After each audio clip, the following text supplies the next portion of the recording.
Di depan pantulan cermin, aku berjalan menjauh. Dengan baju yang berkancing sampai atas, rambut yang lumayan rapi, juga badan yang wangi sabun, aku menghampiri seseorang di kursi depan. Duduk di depan sana seseorang dengan sarung kotak-kotak berwarna hijau. Ia memakai kaos putih polos yang di bagian kerah lehernya sudah kendor. Dan di tangan kanannya, ia mengangkat satu gelas kopi hitam. Lalu, di sebelahnya, duduk juga seseorang dengan baju terusan yang panjang berwarna gelap.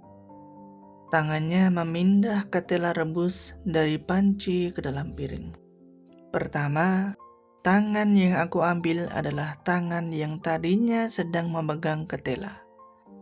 Ia meletakkan makanannya, lalu mengambil pelan tanganku.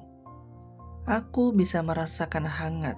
Ujung dari jemarinya mendekap dengan lembut dan tak berusaha untuk menggenggam terlalu kuat. Dalam satu kali gerakan tangan, aku mengarahkan punggung tangan itu ke arah kening bagian kanan. Sengaja, aku mendiamkannya sebentar untuk merasakan nyaman yang tak pernah aku temukan di tempat lain. Beberapa saat kemudian, tangan itu melemaskan otot-ototnya. Ia turun dengan gerakan yang tak kalah lembut. Bersamaan dengan itu, senyum kecil ikut keluar dari ujung bibirnya. Aku membalas senyumnya dan meminta di dalam hati untuk doa-doa yang baik. Selesai dengan punggung tangan yang pertama, aku berganti mengulurkan tangan ke seseorang yang sedang mengangkat gelas kopi. Ia meletakkan gelas yang isinya tinggal setengah itu ke atas meja, menyambut tanganku dengan genggaman yang lebih padat dari genggaman yang pertama. Telapak tangannya beradu dengan telapak tanganku. Dalam dekapan yang singkat itu, bayanganku terlempar ke dalam angan yang terlalu luas. Tentang betapa banyak lelah yang ia telah kalahkan. Tentang betapa banyak terik matahari yang telah ia lawan. Juga tentang harap-harapnya yang masih menggantung di sepertiga malam. Perlahan, aku mengangkat punggung tangan itu ke arah kening sebelah kanan, menahannya sebentar, lalu membiarkannya turun untuk melepaskan genggaman. Pelan-pelan. Aku mengangguk, lalu berpamit. Aku tahu ini mungkin praktik pamit yang sudah usang. Beberapa orang sudah mengganti kegiatan pamit dengan cara menulis teks di dalam pesan singkat, mengirimnya ke seseorang dan dibalas dengan pesan yang tak kalah singkat. Beberapa yang lain merekamnya dengan pesan suara, lalu membiarkannya terkirim dengan suara cempreng. Dan beberapa yang lain mungkin sudah meninggalkan praktek pamit. Entah apapun itu jenisnya. Dengan begitu banyaknya cara berpamit, hal yang paling membuatku nyaman adalah cara yang pertama. Dan jujur saja, aku merasa aku adalah orang yang tidak pandai dalam masalah berbakti. Aku bukanlah orang yang bisa memberikan begitu banyak hal. Aku bukanlah orang yang mampu memberikan berlusin-lusin janji lalu memenuhinya semudah menjentikkan jari jemari. Aku adalah seseorang yang lebih sederhana dari kata sederhana itu sendiri. Aku adalah seseorang yang mudah dilupakan karena memang hanya sedikit dari kebaikan yang bisa aku punya. Dengan perasaan lega yang membungkus dada, aku memegang gagang pintu, membukanya, lalu mencari sepatu yang kemarin sempat basah karena gerimis. Tanpa kepayahan, aku menyalakan motor dengan mudah, lampunya menyala redup. Aku menarik gas pelan-pelan, menyeberangi jalan sepi lalu mengucap doa-doa baik. Memang ada begitu banyak kekurangan yang ada pada diri ini, tapi bukan berarti aku tidak mau melakukan apa-apa untuk menitip kebaikan kepada orang lain. Salah satu hal yang tetap dan bisa aku usahakan adalah mengadukan setiap masalah kepada doa-doa yang tinggi.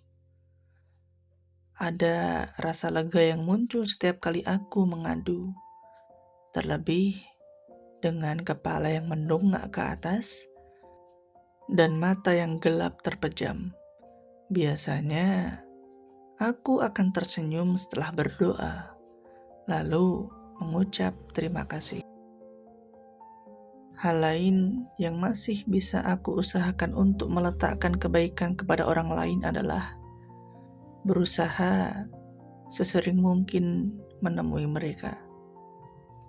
Jelas, bukan untuk menyerahkan lembaran-lembaran kertas. Aku tidak punya hal itu. Yang aku punya hanyalah waktu dan telinga untuk mendengarkan mereka, berbagi sedikit cerita tentang hal-hal kecil yang bisa meringankan beban mereka. Melepaskan tawa-tawa renyah yang mungkin bisa sedikit mengurangi apa yang selama ini menjadi beban di kepala mereka. Motorku masih berjalan dengan pelan, karena berjalan pelan adalah salah satu caraku menikmati hidup. Bahkan, motor itu tak pernah masuk gigi 3. Aku senang memandang sekeliling, memperhatikan bagaimana orang-orang yang berjalan dan bersepeda tetap melemparkan senyum saat aku menganggukkan kepala. Dan itu semua adalah hal yang menyenangkan, juga menenangkan. Bagaimana bisa raut wajah mereka tetap terjaga, tetap seperti kapas yang tertiup angin, bebas melambungkan senyum kemanapun yang mereka mau. Di ujung pojok jalan, di pertigaan jalan yang menyimpang, aku melihat ada seorang anak kecil yang memakai baju coklat pramuka, mengenakan dasi warna merah dan putih yang diikat dengan rotan. Anak itu mengambil tangan ibunya, lalu mendekatkan punggung tangan ibunya ke arah kening bagian kanan. Ibu itu tersenyum sambil merogoh kantong bajunya, mengeluarkan dari sana keping-keping perak yang bersinar terkena pantulan cahaya pagi. Anak itu berpamit membalikkan badannya, berjalan setengah melompat kegirangan. Mungkin koin yang ia terima lebih banyak dari hari kemarin. Mungkin ia melihat teman baiknya yang sudah menunggu di depan sana. Atau mungkin ia terlalu bahagia karena masih mempunyai kesempatan untuk mendapatkan punggung tangan yang hangat setiap kali ia berpamit.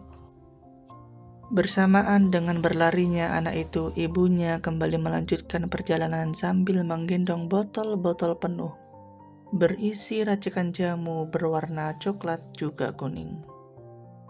Di beberapa menit kemudian setelah aku kembali berjalan, aku kembali melihat hal yang serupa. Kali ini adegan berpamit itu dilakukan oleh orang yang umurnya lebih dini lagi. Anak perempuan itu berjalan setengah meliuk, membuat tas yang ia gendong di belakang punggungnya bergelantung ke kiri dan ke kanan. Dalam perjalanan pagi ini, aku kembali melayangkan doa lewat hati, agar orang-orang yang masih melakukan kegiatan berpamit ini menjalani harinya dengan baik. Mendapatkan apa yang ia dambakan di dalam hati kecilnya, menjadikan mereka tetap seperti itu, agar nantinya banyak juga yang berdoa, banyak yang melakukan bakti-bakti kecil seperti ini. Karena aku merasa orang-orang sudah mulai meninggalkan praktik bakti ini. Kamu masih melakukannya?